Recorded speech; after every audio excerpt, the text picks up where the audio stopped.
അമ്മച്ചി. ഹലോ ആവണി മോളെ. ഇന്നെൻ്റെ പൊന്നുമോളുടെ സ്വരത്തിൽ എന്താ ഒരു വല്ലാത്തൊരു സന്തോഷം? അമ്മച്ചി ചോദിച്ചു. ആ അതേലോ, സന്തോഷമുണ്ടല്ലോ. ആവണി മറുപടി പറഞ്ഞു. ആ സന്തോഷത്തിനുള്ള കാരണം എന്താ മോളെ? കാരണം എന്താന്ന് എൻ്റെ അമ്മച്ചിക്കറിയില്ലേ? ഇല്ലല്ലോ, ഞാനൊന്നും അറിഞ്ഞില്ല. എന്നതാടി കൊച്ചേ? അയ്യടാ, എനിക്കറിയാം. മദറമ്മ വിളിച്ചിട്ട് എല്ലാം പറഞ്ഞിട്ടുണ്ടാവും. ആ അല്ലാതെ നീ എന്നെ വിളിച്ച് പറഞ്ഞിട്ടില്ലല്ലോ. അമ്മച്ചി എന്ന് കാണുമ്പോൾ ഉള്ള ഒരു വലിയ സ്നേഹം മാത്രമേ ഉള്ളൂ എന്ന് ഒരു ചെറിയൊരു പരിഭവത്തോടെ അമ്മച്ചി പറഞ്ഞു. അച്ചടാ, എൻ്റെ അമ്മച്ചി പിണങ്ങിയോ? ഞാനില്ലേ നാളെ രാവിലെ ഓഫീസിലേക്ക് പോണതിന് മുമ്പ് അമ്മച്ചിയെ വിളിച്ച് പറയാ വിചാരിച്ചതാ. ഓ, ഇനി അങ്ങനെ പറഞ്ഞാൽ മതിയല്ലോ നിനക്ക്. ഷേടാ, അമ്മച്ചിക്ക് അറിയില്ലേ എൻ്റെ സന്തോഷങ്ങൾ പറയാൻ? എനിക്ക് പിന്നെ ആരാ ഉള്ളത്? എൻ്റെ അമ്മച്ചി, സിസ്റ്റർ അമ്മയും അഞ്ചും അല്ലാതെ.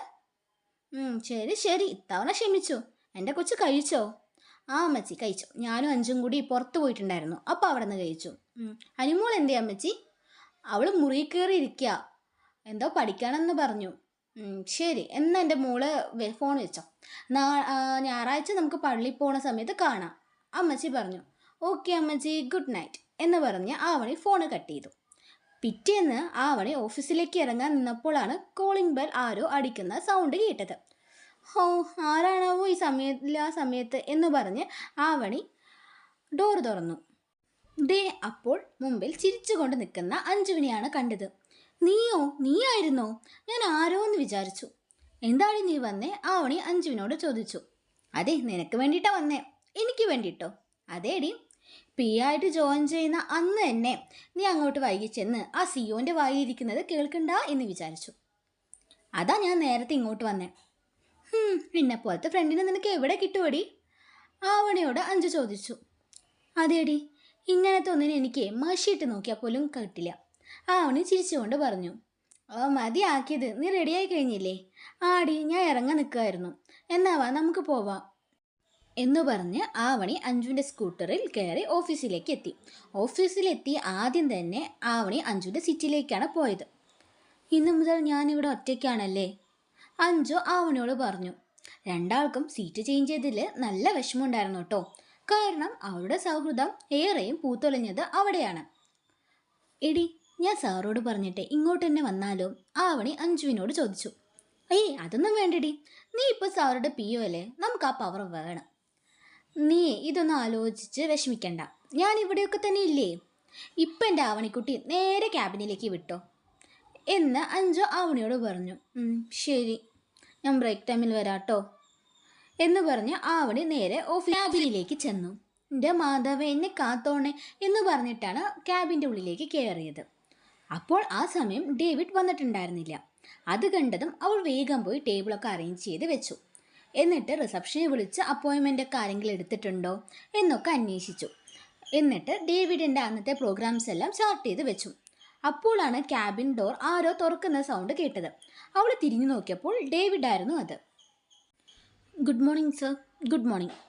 ആവണി, ഇന്ന് ഏതെങ്കിലും അപ്പോയിൻമെൻ്റ് ഉണ്ടോ? ഡേവിഡ് ചോദിച്ചു. സർ, ഒരു അപ്പോയിൻമെൻ്റ് ഉണ്ട്. വേറെ ക്ലയൻസ് ഒന്നും ഇന്നത്തേക്ക് അപ്പോയിൻമെൻ്റ് എടുത്തിട്ടില്ല. ഓക്കെ, എപ്പോഴാണത്? DK ഗ്രൂപ്പായിട്ടാണ് സർ, രാവിലെ 11:30-ക്കാണ്, ആവണി പറഞ്ഞു. ഓക്കെ, എടോ താൻ ഈ ഫയൽസ് ഒന്ന് ചെക്ക് ചെയ്യട്ടോ. നമ്മുടെ പുതിയ കൺസ്ട്രക്ഷൻ സൈറ്റിലെ ഫയൽസാണ്. ഓക്കെ സർ, ആവണി മറുപടി പറഞ്ഞു. ഉച്ചയ്ക്കുള്ള ബ്രേക്ക് വരെ ആവണിയും ഡേവിഡും നല്ല തിരക്കിലായിരുന്നു കേട്ടോ. അതുകൊണ്ട് ആവണിക്ക് അഞ്ജുവിൻ്റെ അടുത്തേക്ക് പോകാൻ പറ്റിയില്ല. ലഞ്ച് ബ്രേക്ക് ആയപ്പോൾ ആവണി ഡേവിഡിനോട് പറഞ്ഞ് അഞ്ജുവിൻ്റെ അടുത്തേക്ക് ചെന്നു. അവിടെ അഞ്ജു ആവണിയെ കാത്തിരിക്കുകയായിരുന്നു. അഞ്ജുവിൻ്റെ അടുത്ത് എത്തിയപ്പോഴാണ് സത്യം പറഞ്ഞ ആവണിക്ക് ശ്വാസം നേരെ വീണത്. വന്നോ? ഞാൻ കരുതി നീ ലഞ്ചും സാറിടൊപ്പം ആവുമെന്ന്, അഞ്ജു ആവണിയോട് പറഞ്ഞു. അങ്ങനെയെല്ലാം വിചാരിച്ച് നീ ഇവിടെ ഇരുന്നോ, ഞാൻ ക്യാൻറ്റീനിലേക്ക് പോവാണ്. അങ്ങനെ പോവലിൻ്റെ അവസ്ഥ? വാ, നമുക്ക് പോവാം. എനിക്ക് വിശന്നിട്ട് കണ്ണ് കാണാൻ പറ്റുന്നില്ല.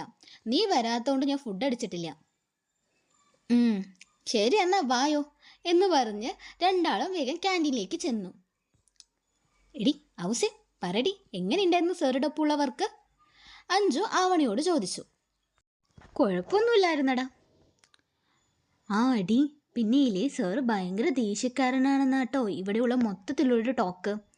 പെട്ടെന്ന് ദേഷ്യം വരുന്ന ടൈപ്പാണ് എത്ര ആള്. അഞ്ജു ആവണിയോട് പറഞ്ഞു. നിന്നോട് ഇതാര് പറഞ്ഞു? അതില്ലേ നമ്മുടെ BBC വീണ പറഞ്ഞതാണ്. സാറിന് ചെറിയ കാര്യം മതി അത്ര ദേഷ്യം വരാൻ, അഞ്ജു പറഞ്ഞു. എടി എനിക്ക് അങ്ങനെയൊന്നും തോന്നിയില്ല കേട്ടോ, പുള്ളി നൈസാ. എന്തായാലും അവള് പറഞ്ഞതുപോലെ ആണേ. സാറ് ദേഷ്യം വരുന്ന സമയത്ത് നീ ഒന്ന് മുമ്പിൽ പോയി നിൽക്കരുതിട്ടാ. എനിക്ക് ബെസ്റ്റ് ഫ്രണ്ടായിട്ട് നീയേ ഉള്ളൂ, മനസ്സിലായോടി? അഞ്ജു ആവണിയോട് പറഞ്ഞു. അതിന് നമുക്ക് തരുന്നവർക്ക് നമ്മൾ വൃത്തി ചെയ്തു കൊടുത്താൽ പോരെ, അതിലൊന്നും കാര്യമില്ല. അതെ അതെ. അങ്ങനെ ഓരോന്ന് സംസാരിച്ച് അവർ വേഗം ഭക്ഷണം കഴിച്ചു. ആവണി വേഗം തന്നെ കഴിച്ചു കഴിഞ്ഞതും ക്യാബിനിലേക്ക് ചെന്നു. അവിടെ ആവണയെ കാത്ത് ഡേവിഡ് നിൽപ്പുണ്ടായിരുന്നു.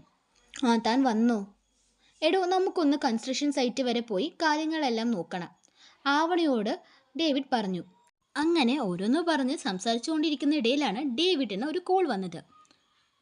ആ കോള് വന്നതും ഡേവിഡിൻ്റെ മുഖം ഒന്ന് ചെറുതായിട്ട് മാറി.